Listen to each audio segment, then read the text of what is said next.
គេថាថ្នាំប្រភេទ EC លាយនៅក្នុងកម្រិតបរិមាណទឹកច្រើន1000លីត្រអាចបាញ់លើដំណាំដំណាក់កាលផ្កាបានតើខ្ញុំអាចលាយថ្នាំប្រភេទ EC ចូលគ្នាបានទេបាទបើសិនជាបងលាយថ្នាំប្រភេទពពុះ EC នេះលាយក្នុងទឹកបរិមាណច្រើនបាទ1000លីត្របើបាញ់តែមួយមុខវានៅលើដំណាំដំណាក់កាលផ្កាបាទម្ដងមួយកាល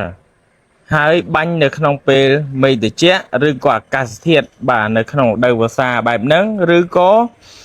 រដូវរងាបាទមានន័យថាក្នុងខែកដឹកអីហ្នឹងគឺអត់មានបញ្ហាទេប៉ុន្តែបញ្ហាបើសិនជាបងប្អូនបាញ់ពីរមុខរួមគ្នា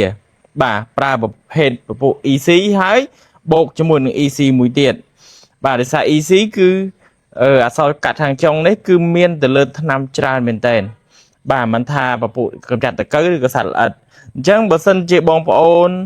ដែលត្រូវតែបាញ់លាយគ្នាបងប្អូនគួរតែរើសទម្រង់ផ្សេងឧទាហរណ៍ EC បូកជាមួយនឹងប្រភេទ WG មានន័យថាពពុះគ្រាប់ EC បូកជាមួយនឹងពពុះ WP បាទពពុះម្សៅហើយបូកជាមួយនឹង SC ក៏បានបាទគឺយើងអាចបូកបែបហ្នឹងបានប៉ុន្តែมันអាចបូក EC ជាមួយ EC ទេបើបាញ់ទៅលើត្រួយក៏នឹងស្លោកខ្លាំងបាញ់លើផ្កាក៏នឹងជ្រុះផ្កាដែរដោយសារតែបរិមាណ